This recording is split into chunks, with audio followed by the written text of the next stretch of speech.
taxa de juros lá fora tá muito alta. Então, se simplesmente as coisas começarem a ficarem menos pior lá fora, aqui no Brasil a gente vai ter um pouco de espaço para baixar a taxa de juros. Então a gente não depende nem de fazer o dever de casa 100% bem, que acontecia em 2016. Basta lá Concordo. fora funcionar. Você tem razão.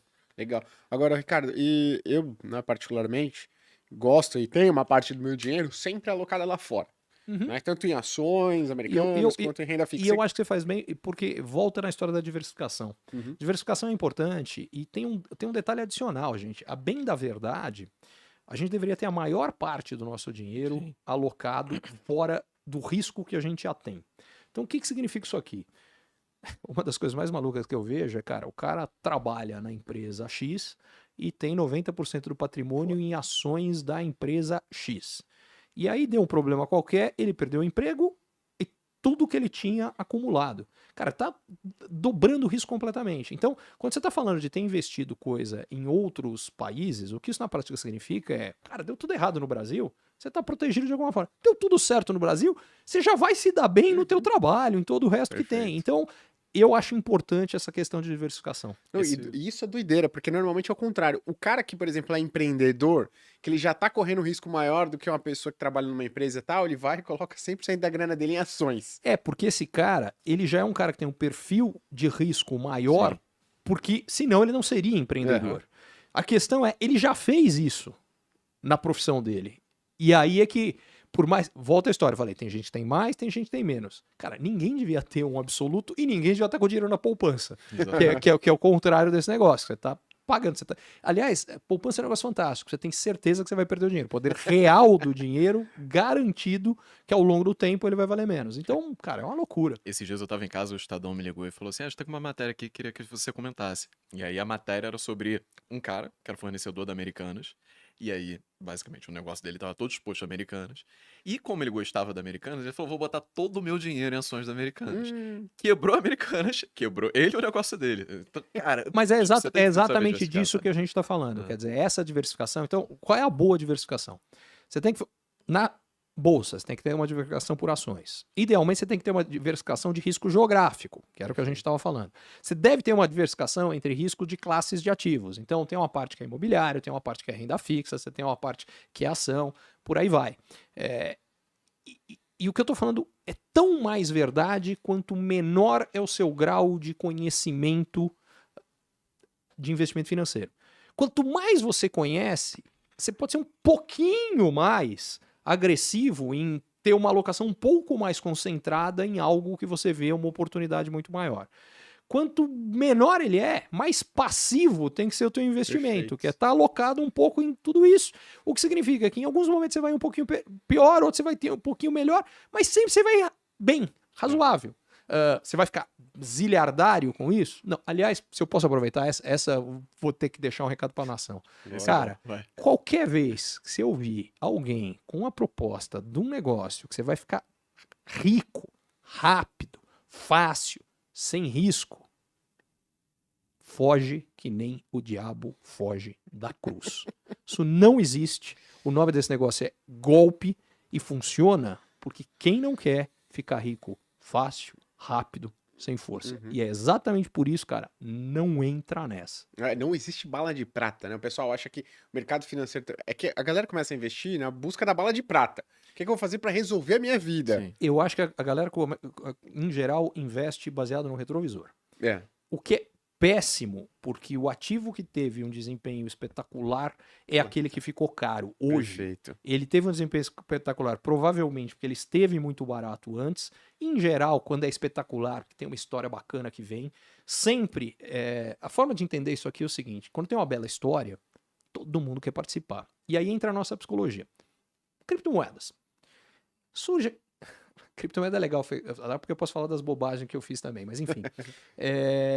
Leandro também. Que eu tenho história. Não, mas no meu caso, as bobagens são as oportunidades que eu não tive. Tá. Não é o dinheiro que eu perdi, porque eu não perdi, é o contrário. Até o que eu fiz, eu ganhei dinheiro, mas eu podia ter lavado a alma e não lavei.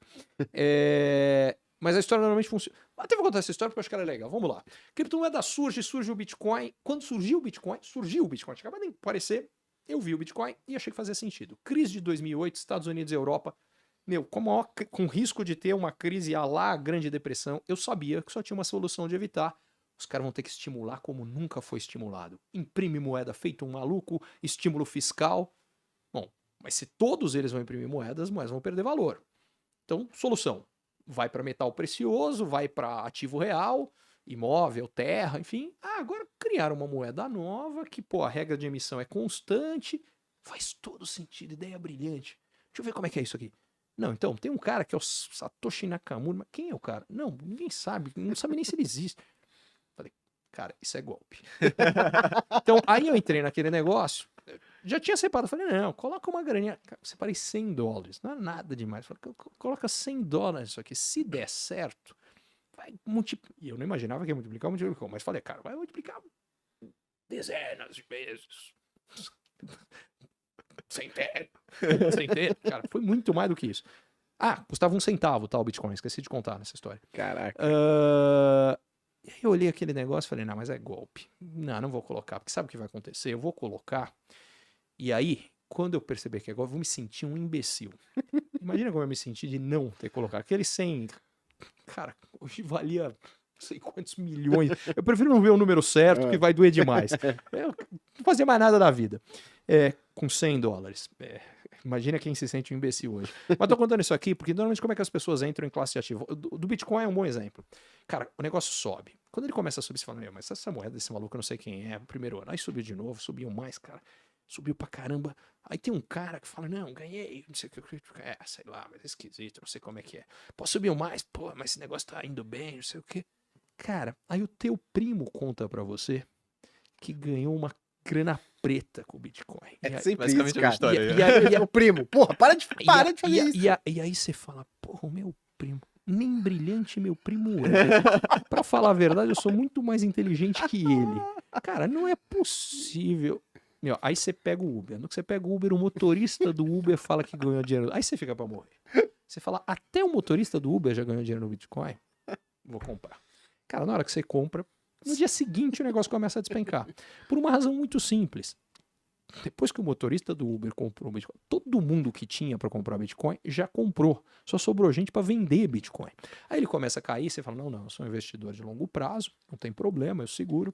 Aí ele caiu 10%, caiu 20%, caiu 30%. Você fala, pô, tá bravo isso. Mas eu sabia que era assim. E ele vai voltar, é legal. Aí ele caiu 50%, você fala, pô, tá difícil. Mas vou aguentar, não sei o quê. Cara, aí ele caiu 90%. O Bitcoin tem 14, 15 anos, ele já caiu 90%, mais de 80%, acho que sei lá, Boas vezes. 8 vezes, 10 vezes, sei lá o quantas. Na hora que ele caiu 90%, você fala, cara, eu vou perder todo o dinheiro que eu coloquei aqui. Não, melhor tirar. Aí ele tira. Todo mundo que tinha para vender Bitcoin já vendeu. Aí ele começa a voltar, mas você fala, meu, eu não vou entrar nesse negócio. Aí ele sobe mais, aí ele multiplicou por 2. Por 3. Porque o negócio que caiu 90, só para voltar onde estava tem que subir 10 vezes. E o Bitcoin não tá voltando onde estava. Ele cai e vai para cima na seguinte. Então ele tá subindo mais que 10 vezes cada vez. Mas ele subiu no começo e falou, mas isso aqui não é. Sério, eu já caí nessa uma vez, não vou entrar agora. Depois que ele subiu 30 vezes, aí você fala, pô, cara, todo mundo ganha dinheiro, não tem como perder. E aí chega o meu ponto, não existe classe de ativo. Não existe ativo, não existe investimento que se valorize sempre. Se eu ouvir isso, é mentira. Perfeito. É roubada. E, segundo, aqui tá na moda que todo mundo foi, já passou. Aquilo já era. Uma das melhores formas de ver isso é quando você começa a ver alguma coisa na mídia, só tá, ganhei dinheiro com isso aqui, cara, foge, é hora de vender. Porque tá todo mundo. Porque vai atrair. Esse é o último movimento, vai atrair o final da festa. A galera que é quem entra, paga a conta e apaga a luz. Então, basicamente, é não entrar nessa. Eu costumo brincar, mas não é brincadeira. O maior inimigo do investidor é ele mesmo, é a psicologia dele. Se você dominar isso, você leva uma vantagem enorme em investimento.